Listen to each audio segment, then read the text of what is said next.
Well, hello there my friends, and welcome back to Monsters of Folklore. Today, we're going to be discussing another weird flesh-eating, shape-shifting monster. This one is called the Aswang. Now, I've done a video on something called the Man-Eating, and from what I can tell about the two of these creatures, they both almost sound similar, but I think the Aswang has a few different characteristics than the Man-Eating does. The terrifying Aswang is the most feared creature of Philippine folklore, and with good reason, mind you. Stalking its prey in the small rural towns of the Philippines, this deadly monster nocturnally hunts for a meal of human flesh and blood. What is the Aswang, you may be asking? Now, it is a flesh-eating, shape-shifting monster. During the day, Aswangs appear as regular townspeople, though they might be observed by others to have reclusive habits or somehow magical abilities, which if you're seeing magical abilities, you might be popping some pills that you shouldn't be. But at night, Aswangs shift into eerie predator forms and go hunting for human prey, preferring to feast on children and pregnant women, above all else. Now, the origins of the Aswang are pretty interesting.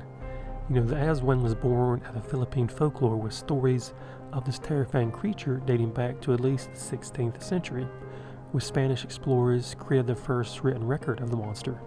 The explorers noted that all of the monsters in their folklore, the Aswang was the most feared by native people. The creature's name comes from the Sanskrit word asura, which means demon. Now, this terrifying monster is also sometimes called the tik-tik or the wak-wak. These names come from the sinister sounds the monster is said to make while hunting. So if you're ever out at night and you hear these strange noises, you're probably much not going to have a good time. But now, from what I know about them, or what I actually read and whatnot, like I said, they prefer, women and children. So if you're a man, you might be just safe from danger. Now, the physical description of this bizarre monster is, it's terrifying. But some of the recurring traits stand out among all the different other descriptions. Usually Aswang is a woman during the day.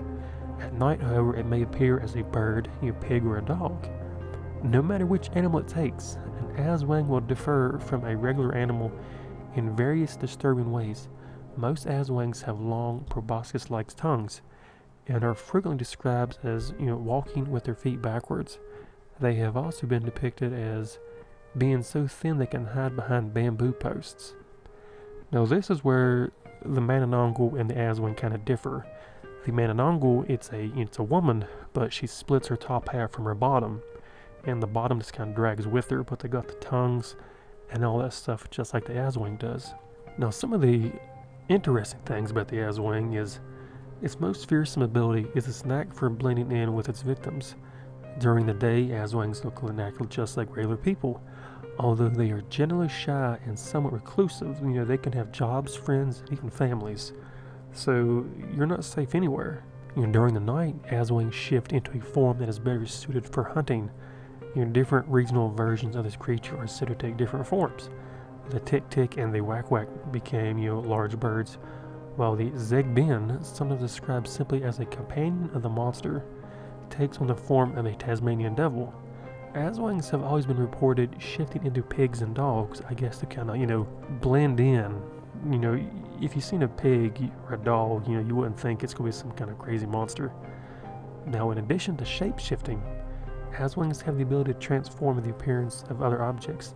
It's common for an Aswang to transform plant material into a doppelganger of one of its victims in order to hide the evidence of its feedings, habits, and from locals. Now, these doppelgangers might replace corpses, which Aswangs often consume, or they might replace living people. If the doppelganger replaces a living person, it will return to the person's home, get sick, and quickly die off. Now, another tactic the Aswangs use to disguise themselves is to use the sinister vocal tricks.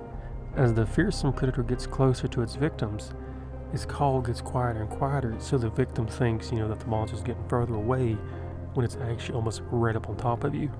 The Aswang's hunting prowess is almost as frightening as its ability to hide itself in plain sight. Aswangs like to dine on corpses, fetuses, and small children, They often appear at funeral wakes or at the bedside of pregnant women to eat. The Aswang uses its proboscis-like tongue to suck the blood from its victims, or suck a fetus from a pregnant woman's womb. They also have superhuman strength during the nighttime. A person transforms into this deadly predator by tying a fertilized chicken egg to his or her own stomach. After some time, the chick passes from the egg into the stomach. Once this has happened, the remaining eggshell is, basically buried in a bamboo tube along with coconut oil and chicken dung. The person now has the powers of the Aswang. That's pretty interesting. But now, a dying Aswang can also pass its powers along to someone else if it wishes. The Aswang holds its mouth closer to a chosen person, and the chick inside the monster's stomach hops into the mouth of a new person. So, I know what you're thinking. What is the Aswang? Apparently, from what I've gathered and everything else, it is a baby chick that somehow, through some weird supernatural way, gives this person some bizarre abilities. Now, pretty much the only way you can really take down an Aswang is the most common effective way to detect if you are near an Aswang. It involves various oils. A special oil actually made of coconuts and holy plants. The oil was said to boil whenever an Aswang is near. But now, a good way to take them down.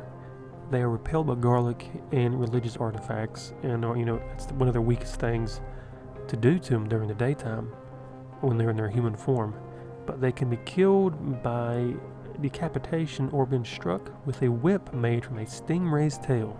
I guess you could say they're kind of similar to like Western vampires, but to me, when I done my Man-Eating video, some of the searches when I done it came up as the Aswang, but to me, the Man-Eating is twice as scary, just for the physical appearance. But they're kind of the same, somewhat, because even both the Wak-Wak versions of the Aswang and the Man-Eating, which I said is a different monster, and it leaves half of its torso behind, and it transforms into a wicked-looking monster at nighttime. But yeah, I figure I'd try to explain basically what the Aswang is. And of course, you have your sightings, myths, and your different, art styles of what the Aswang really looks like. But if you enjoyed learning about this bizarre Philippine creature, let me know down below. If you've also enjoyed it as much, you might as well subscribe today while you're ahead of the game. Thank you, and have a good one.